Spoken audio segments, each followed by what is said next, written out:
Grab your big book, your pen, your highlighter, and notepad and get ready to hear and apply some of the solution from the Big Book of Alcoholics Anonymous through the experience, strength, and hope of Nikki M. To have a question addressed in a future episode of Noodle It Out with Nikki, please send an email to noodlewithnikki@gmail.com, and Nikki is spelled with 2 Ks. To get a more interactive experience with Nikki as she noodles out life and recovery questions using the Big Book of Alcoholics Anonymous, you can get a link to her weekly Noodle It Out with Nikki meeting held live on Zoom every Monday morning at 9 o'clock Eastern Time. The information to that meeting is in the show notes of this podcast.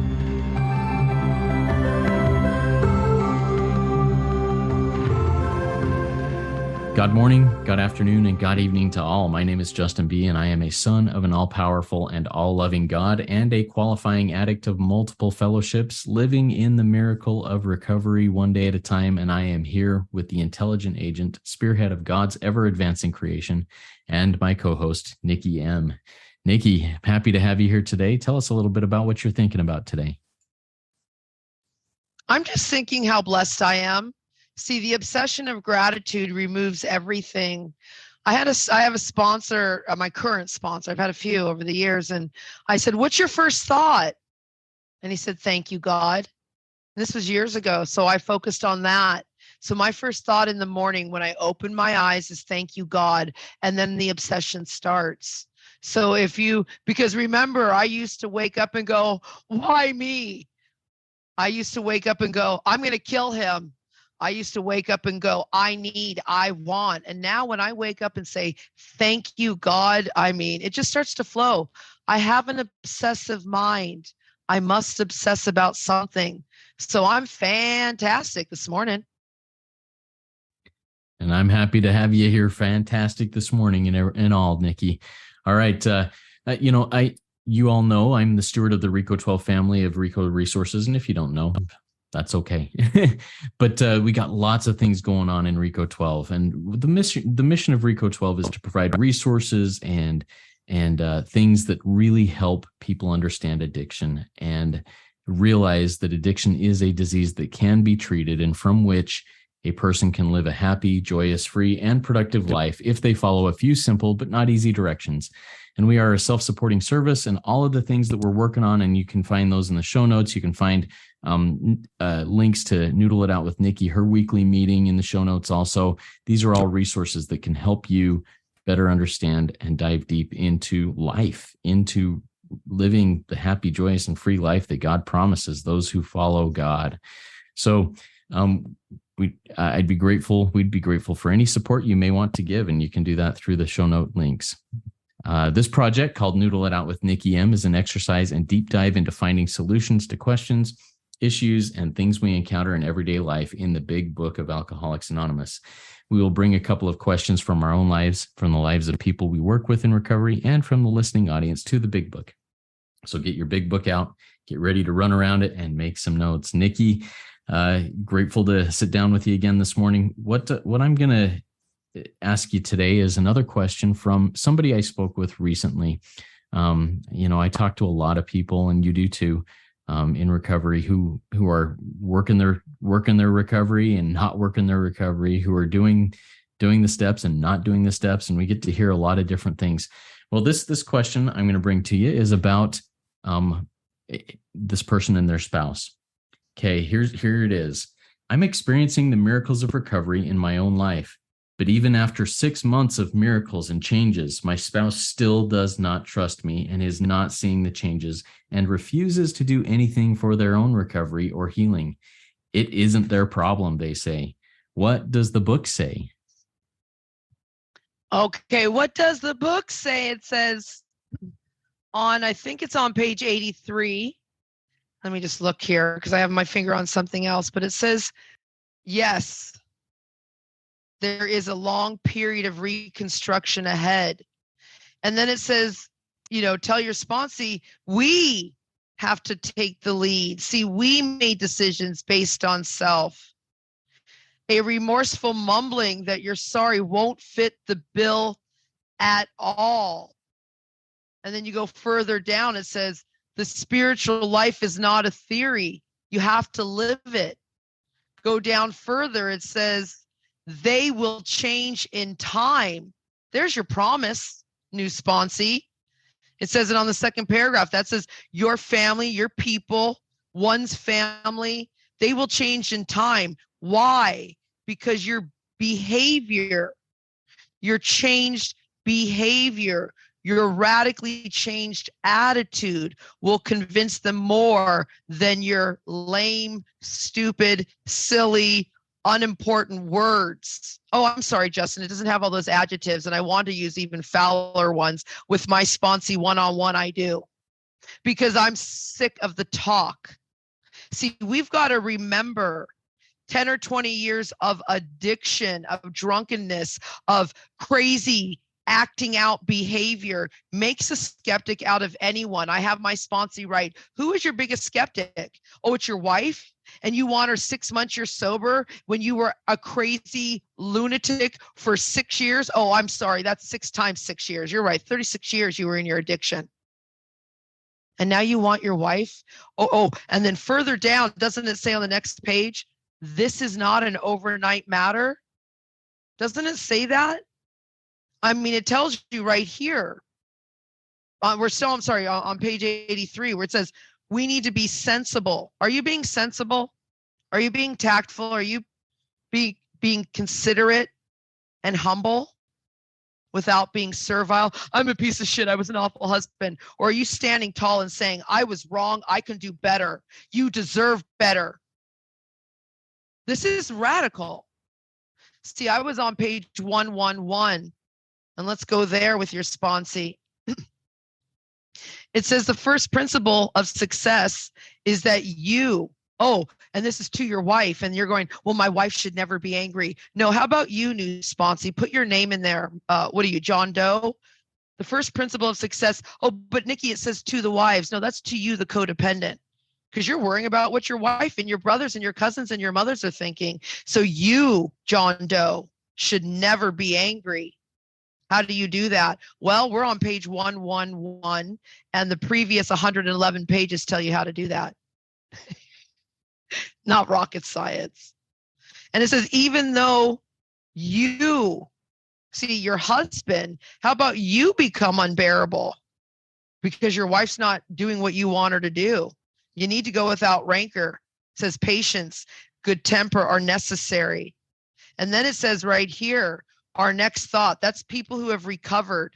Our next thought, I put above there, our next principle is that you should, again, never. There's a lot of key words they're telling the Al-Anons, the codependents, even the addicts themselves, because I know a lot of people in the rooms, Justin, they only take their sponsees to the first 88 pages. They don't go through these pages.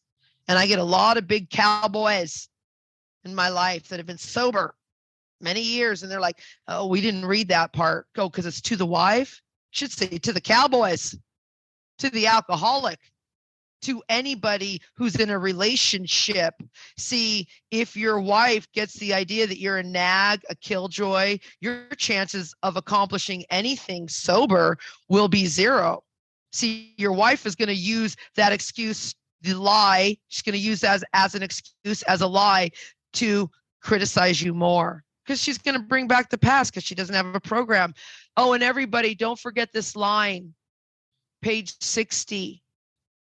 Any life run on self-will can hardly be a success. It doesn't just say any addict's life, any life. So when you look at the entire world and their life is, it says any life, Justin, not just the Al-Anon, not just your sponsee's wife or husband. I don't know if it's a male or female. It doesn't matter. It says any life run on self-will. See, go back to page 111 where it says, be determined that your partner's problems are not going to spoil your relationships with anyone. You may not have children. You may not even have a friend. So it says right here, it's not going to spoil your relationship with anyone. See, the world needs your companionship and help, Nikki. It's possible, Nikki, for you to have a full and useful life, even though your problems, your children problems, your life problems continue. It says, don't set your heart, Nikki, on reforming anyone. You may be unable to do so no matter how hard you try. My line out says, you can't change people, places, or anything. Only God can do that. I'm beyond human aid. And then further down, let's just go here, and I want to get some of your thoughts. See, there's so much here, Justin, on page 111. It starts out with, again, the first principle of success is don't not pick up that drink, that married woman, that paycheck and spend at the gambling and the food at the all you can eat. It says you can't pick up anger. It says you can't pick up anger. And then further down, it says here, Justin, this is a big one. The very bottom sentence there at the third paragraph says, let people see that you, Nikki, want to be helpful rather than critical. I love to criticize. I am Joan Rivers and Missy Rivers every day of the year, not just doing fashion police after a Grammys award. I'm watching people, if you're in a foreign country, these are two mom and daughter team and they like to judge the world on what they wear. I like to judge the world on everything and criticize because I like to play God because I know better. And then it says right here, I need to let people see that I want to be helpful rather than critical. So you just keep towing the line, husband, and show your wife, because 6 months of changed behavior is not enough to make up for the 12 years that I ignored my daughter for my drug of choice. This is radical. And she notices now, years later, that my deportment shouts, not only am I a new woman, I'm a new mother.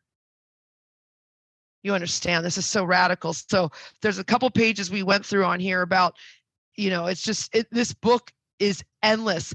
I don't know how to live life, Justin.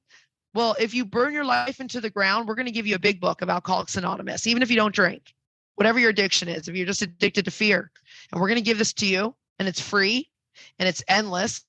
If you're, when you get some money, put your $15 back into the fellowship for the book, buy one for someone else. This is so radical. I'll let you get in here, Justin.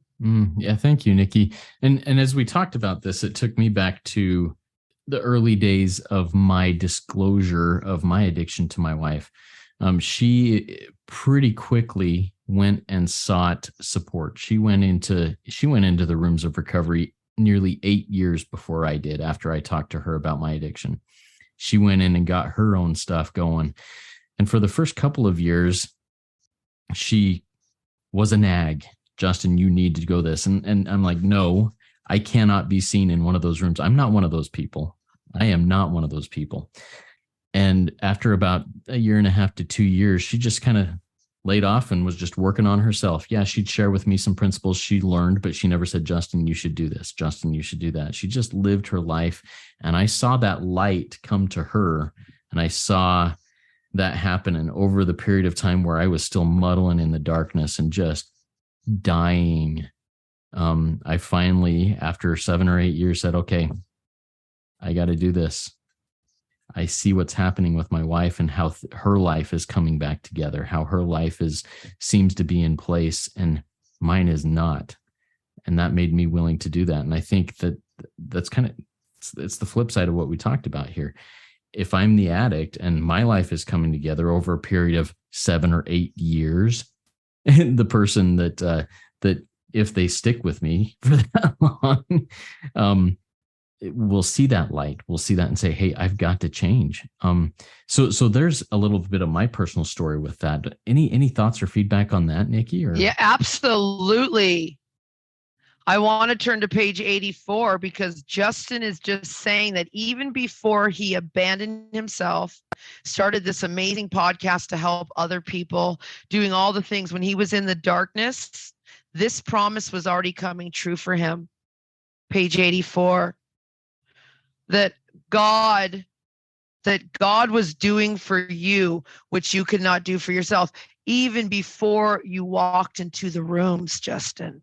Like it says, are these extravagant promises? That's a big no, because Justin's experiencing them even before. So if you're listening and you're going, I want what Justin has, and I want my partner to stay through as I change.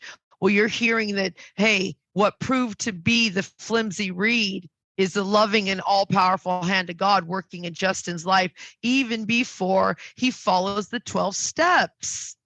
See, this is radical. Like now we're all witnessing as Justin's speaking about this experience, strength, and hope, that God is there all the time.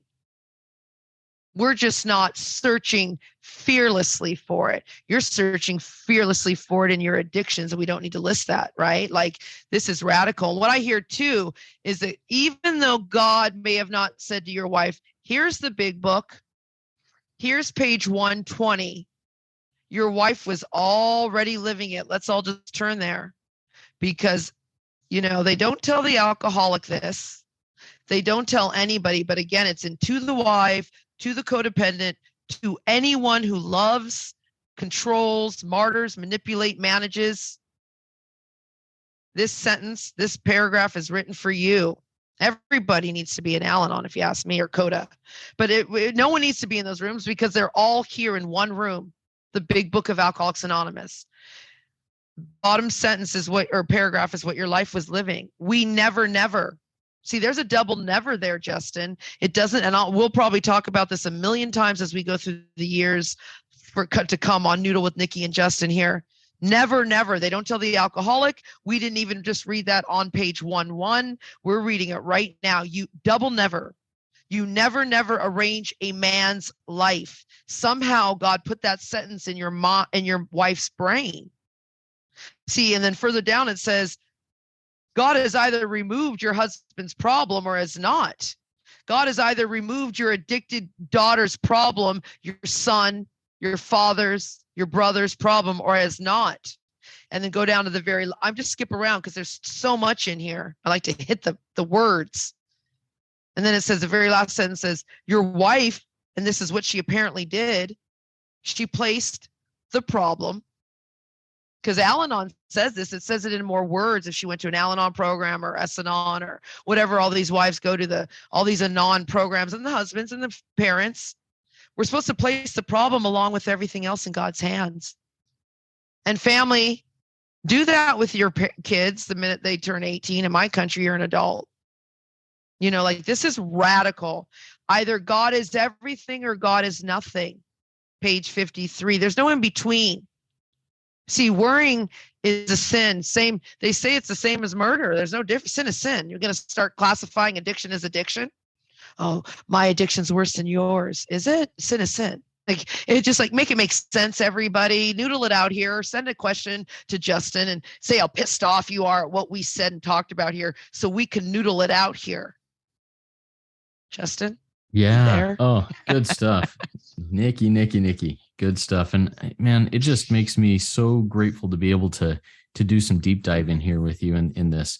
And as Nikki said, hey, if you've got emails, if you've got questions to send to us, if you've got complaints, if you want to rip us a new one, go ahead and do that. Send an email to noodlewithnikki@gmail.com. Nikki is with 2 Ks, Nikki. And we will get to those questions as we go through this, and we'll read them as they come along. We'll go through them and see how we can address different questions so that we are a more interactive program. Nikki, before we close this out, any final words of wisdom that you'd like to share with us? I do, because, it's funny as I was sharing the other day, and, people were really happy with what I said, but there's always one person who's not. It's something that's gone against what they've learned. This program asks us to sweep away our prejudice, think honestly, and search fearlessly. I think that's on page 55. But I want us to take us really quick to page 94, because this is from, I'm going to speak for Justin. We're buddies, and if he wants to say something after, he can. But if another person on here, it's the very last paragraph. If you think you can do the job in some other way, or if you prefer some other spiritual approach than the undiluted message of the big book that Justin and I have experienced strength and hope and are experiencing our own experience, strength and hope, we're going to encourage you to follow your own conscience. See, Justin and I have no monopoly on God. We, Justin and I, have an approach that worked for us. But point out that we addicts, see, we have much in common and that you, I put my name there, that me, Nikki, and I'm going to put Justin, we like in any case to be friendly. We're your friends, and we can let it go at that. And, my line out there, Justin, says 2 + 2 = 4. So does 3 + 1, but only a type 3 addict can heal another real type 3. I need you. You are iron sharpens iron. I need another sick, daily reprieved addict to help me see what I can't see. So, if you don't like the way we do it, hey, do it your way. But there is a set of instructions. We may see things a little differently in the book, and that's okay. We're all here for the greater purpose of serving God's people, trying to do better and be better. Hey, performing God's work well, never perfect, you perfectionists. We aren't saints. Love it, Nikki. And remember, rarely, this is from page 58. Rarely have we seen a person fail who has thoroughly followed our path. And that path is something that Nikki laid out for you. That's the path that she and I strive to follow each and every day, one day at a time. May you find that power now that can do that. That power is God. May you find him now. All right. We'll see you all next time.